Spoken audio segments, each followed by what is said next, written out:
Hello, welcome to Todd Miller TV, joined here today with Oana. And some very interesting news was just reported.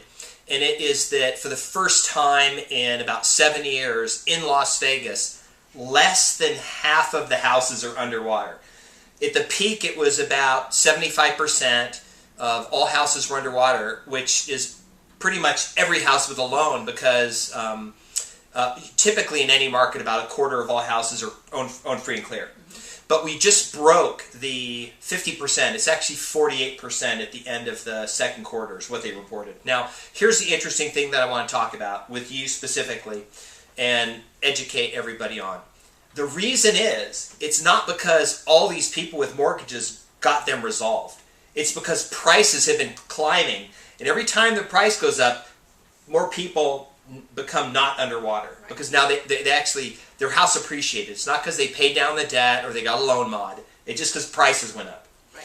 Okay, what do you see the trend being given the amount of inventory we have, the amount of inventory we may or may not have, and the ongoing, like how do you see this playing out over the next 6 months, year, 5 years? You know, for the most part, I see a return to a reasonably healthy market.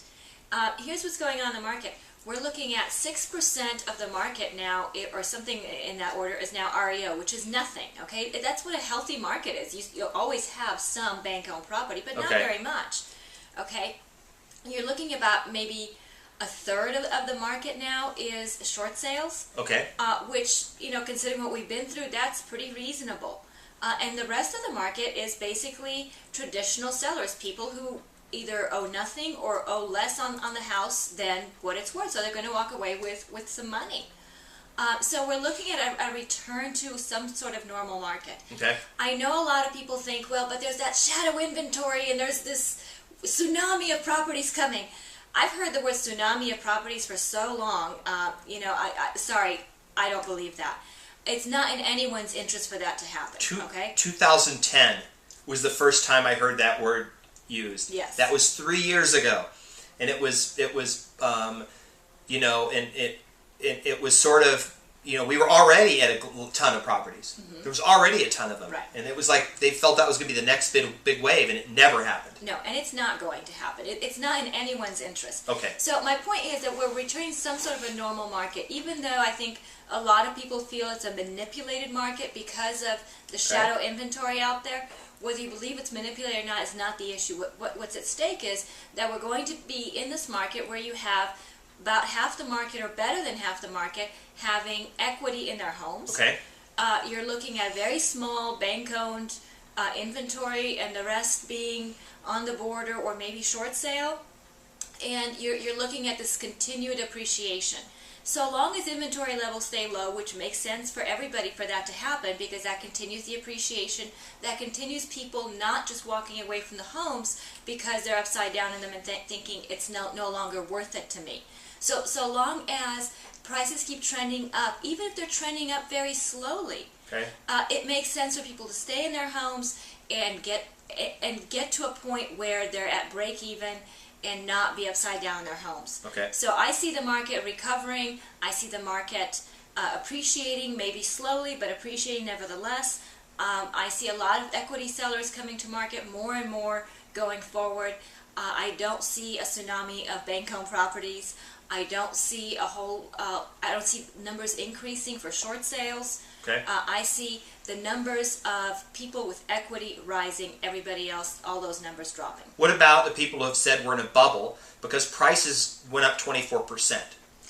Prices were artificially low, so when prices drop artificially low, then you're going to have a big bounce back. Okay. And that's what my point was, that we're not going to have a sustainable 24% year over year. Okay. But we are going to have, you know, slow and steady appreciation. Some greater, some not so great, but we're going to have the slow and steady appreciation. We're not going to see a bubble that's going to burst. Do you think in 5 years, if we looked back over the last 5 or 10 years, the last year was the big appreciation?